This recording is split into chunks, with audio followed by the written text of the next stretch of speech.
ಅವನು ಸೋಲಿಸ್ತಿ ಬಿಡೋದಿಲ್ಲ. ಅವನು ಯಾವ ಕಾರಣಕ್ಕೂ ಗೆಲ್ಲಲ್ಲ. ಇಲ್ಲೇ ಕಾಂತರಾಜನು ಸೋಲಿಸ್ತಿ ಬಿಡೋದಿಲ್ಲ. ನಾವು ಅದೆಷ್ಟು ಖರ್ಚು ಮಾಡ್ತಾರೆ ಮಾಡಲಿ, ಎಷ್ಟು ಸುರಿತಾರೆ ಸುರಿಲಿ. ನಾನು ಪ್ರತಿ ಡೈರೆಕ್ಟರ್ ಮನೆಗೆ ಹೋಗ್ತೀನಿ, ವಿಶ್ವಾಸದಿಂದ ಓಟ್ ಕೊಡು ಕೇಳ್ತೀನಿ. ನಾನೇ ದುಡ್ಡು ಕೊಡೋಕೆ ಹೋಗಲ್ಲ. ಆತ್ಮವಿಶ್ವಾಸ ಇದ್ದರೆ, ಸ್ವಾಭಿಮಾನ ಇದ್ದರೆ ಸ್ವಾಭಿಮಾನಕ್ಕೆ ಓಟ್ ಹಾಕಿ ಅಂತ ಹೇಳ್ತೀನಿ. ನಾನು ದುಡ್ಡು ಕೊಡಲ್ಲ ಅಂದ್ರೆ, ನಾನು ಎಷ್ಟೋ ಹಳ್ಳಿಗೆ ಹೋಗಿದ್ದೆ, ಹೆಣ್ಮಕ್ಳಿಗೆ ಹೇಳಿದ್ದೆ. ನಾನು ದುಡ್ಡು ಇಚ್ಚೋದು ಶೆಫಿಟ್ನಲ್ಲೇ ಇದ್ದೆ. ನಾನು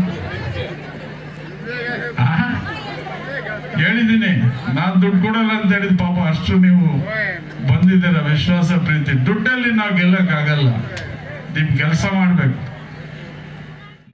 ಮತ್ತೆ ಈಗ ಅವ್ರು ಹೇಳಿದ್ರು 2 ಸೀಟ್ ಇದೆ ಡೈರಿದು.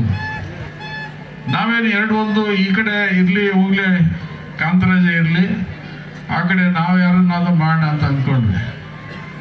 ನಾನು ಆ ಕಡೆ ವೆಂಕಟರೆಡ್ಡಿನ ಅಯೋಗ್ಯನ ಆ ಕಡೆ ನಾನು ಕ್ಯಾಂಡಿಡೇಟ್ ಮಾಡ್ಬೇಕು ಅಂದ್ಕೊಳ್ಳೋಷ್ಟರಲ್ಲೇ ಅವನು ರಾತ್ರಿ ಹೊತ್ತು ಹೊಡೋಗ್ಬಿಟ್ಟ. ಅವನು ಇವ್ರು ಹೈಜಾಕ್ ಮಾಡಿದ್ರು. ಯಾರು? ಇದೇ ಚಿಕ್ಕಬಳ್ಳಾಪುರ ಸುಧಾಕರ್, ಪುಟ್ಟಸ್ವಾಮಿಗೌಡರು. ನನ್ನ ಕೋಪ ಬರ್ಬೇಕಾ ಬೇಡವಾ? ನಾನೆಲ್ಲ ರೆಡಿ ಮಾಡಿ ಅವನಿಗೋಸ್ಕರ ಒಂದು ಕಾನ್ಸ್ಟಿಟ್ಯೂನ್ಸಿ ಮಾಡಿದ್ರೆ ಅವನು ಎಣ್ಣೆಗಿರಾಕಿ ಎಣ್ಣೆ ಮಾರೋನು, ಅವನು ಆ ಕಡೆ ಹೊರಟೋಗ್ಬಿಟ್ಟ. ಅವನು ಸೋಲಿಸ್ತಿ ಬಿಡೋದಿಲ್ಲ. ಅವನು ಯಾವ ಕಾರಣಕ್ಕೂ ಗೆಲ್ಲಲ್ಲ. ಇಲ್ಲೇ ಕಾಂತರಾಜನು ಸೋಲಿಸ್ತಿ ಬಿಡೋದಿಲ್ಲ. ನಾವು ಅದೆಷ್ಟು ಖರ್ಚು ಮಾಡ್ತಾರೆ ಮಾಡಲಿ, ಎಷ್ಟು ಸುರಿತಾರೆ ಸುರಿಲಿ. ನಾನು ಪ್ರತಿ ಡೈರೆಕ್ಟರ್ ಮನೆಗೆ ಹೋಗ್ತೀನಿ, ವಿಶ್ವಾಸದಿಂದ ಓಟ್ ಕೊಡು ಕೇಳ್ತೀನಿ. ನಾನೇ ದುಡ್ಡು ಕೊಡೋಕೆ ಹೋಗಲ್ಲ. ಆತ್ಮವಿಶ್ವಾಸ ಇದ್ದರೆ, ಸ್ವಾಭಿಮಾನ ಇದ್ದರೆ ಸ್ವಾಭಿಮಾನಕ್ಕೆ ಓಟ್ ಹಾಕಿ ಅಂತ ಹೇಳ್ತೀನಿ. ನಾನು ದುಡ್ಡು ಕೊಡಲ್ಲ ಅಂದ್ರೆ, ನಾನು ಎಷ್ಟೋ ಹಳ್ಳಿಗೆ ಹೋಗಿದ್ದೆ. RRS ನ್ಯೂಸ್ ಗೌರಿಬಿದನೂರು ವರದಿ. ಗೌರಿಬಿದನೂರು ತಾಲೂಕಿನ ತೊಂಡೆಬಾವಿ ಹೋಬಳಿಯ ಕಾಂಗ್ರೆಸ್ ಸಮಾವೇಶದಲ್ಲಿ ಸಾವಿರಾರು ಜನರು ಭಾಗಿಯಾಗಿ ತೊಂಡೆಬಾವಿಯಲ್ಲಿ ಕಾಂಗ್ರೆಸ್ ನಿರ್ನಾಮ ಮಾಡಲು ಯಾರಿಂದಲೂ ಸಾಧ್ಯವಿಲ್ಲ ಎಂದು ಮಾಜಿ ಸಚಿವರಾದ NS ಶಿವಶಂಕರ್ ರೆಡ್ಡಿ ತಿಳಿಸಿದರು.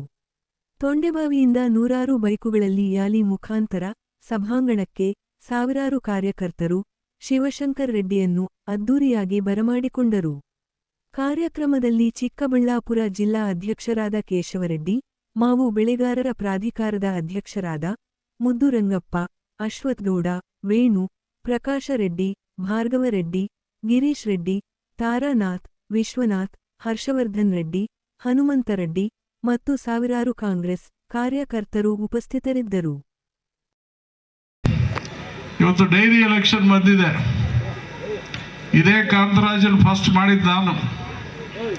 ಅವ್ರು ಹೇಳಿದ್ರು, ಕಾಂತರಾಜು ಅಧ್ಯಕ್ಷನಾದ, ಅಲ್ಲಿ ಏನೇನು ಲೂಟಿ ಹೊಡೆದ್ರು ಎಲ್ಲ ಜಗತ್ತಿಗೆ ಗೊತ್ತಿದೆ, ಅವ್ರೇನೇನು ಮಾಡಿದ್ರು ಅಂತ. 2ನೇ ಸಲ ಮತ್ತೆ ನಾನೇ ಮಾಡಿದೆ. ಒಂದೊಂದು ಕೆಲಸಕ್ಕೆ 2 ವರ್ಷದಿಂದ ಯೂನಿಯನ್ ಎಲೆಕ್ಷನ್ನಲ್ಲಿ ಒಬ್ಬ ನೌಕರಿಗೆ, ಯಾರು ಕೆಲಸ ಕೊಡಿಸೋರಿಗೆ 40 ಲಕ್ಷ ರೂಪಾಯಿಗಳು ತಗೊಂಡಿದ್ದಾರೆ. ಇವರೆಲ್ಲ ಕಳ್ಳರೆ, ಯಾರು ಕಡಿಮೆ ಇಲ್ಲ. ಯಾರು ಡೈರಿಗೆ ಹೋಗಿರ್ತಕ್ಕಂಥ ಡೈರೆಕ್ಟರ್ಗಳು ಜಿಲ್ಲೆ ಇಲ್ಲ.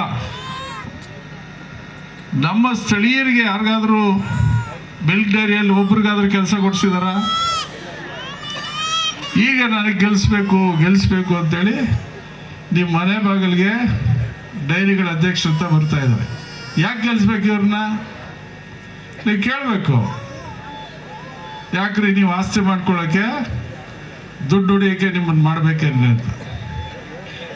ಈಗ ಆ ಮಿಲ್ಕ್ ಯೂನಿಯನಲ್ಲಿ ಎಷ್ಟು ಭ್ರಷ್ಟಾಚಾರ ಆಗಿದೆ ಅಂದರೆ ಅದು ನಮಗೆ ಗೊತ್ತಾಗುತ್ತೆ. ಇವರೆಲ್ಲ ಕಳ್ಳರೆಲ್ಲ ಒಂದು ಆ ಪಾರ್ಟಿ ಅಂತಲ್ಲ, ಎಲ್ಲ ಕಳ್ಳರು ಎಲ್ಲ ಲೂಟಿ ಹೊಡೆಯೋಕ್ಕೆ ಅಲ್ಲಿ ಹೋಗೋದು. ಆಮೇಲೆ ಇವರು ಲೋಕಾಯುಕ್ತದವರು ರೈಡ್ ಮಾಡಿದ್ರು, ಇವ್ರ ಮನೆಗಳೆಲ್ಲ ಸಿಕ್ಕಾಕೊಂಡ್ರು. 2 ಕೋಟಿ 3 ಕೋಟಿ ವಸೂಲಿ ಮಾಡಿದ್ರು. ಆಮೇಲೆ ಏನೋ ಮಾಡಿಕೊಂಡ್ರು, ಏನೋ ಮಾಡಿ ಈಗ ಅದು ಹಂಗೆ ಇದೆ. ಎಷ್ಟೋ ಜನ ಅರೆಸ್ಟ್ ಆದರು ಡೈರೆಕ್ಟರ್ಗಳು. ಈ ಥರ ರಾಜಕಾರಣ ಮಾಡೋರಿಗೆ ಓಟ್ ಹಾಕ್ಬೇಕಾ? ಈಗ ನಾನೊಬ್ಬ ಬಡವನ್ ನಿಲ್ಸಿದ್ದೀನಿ,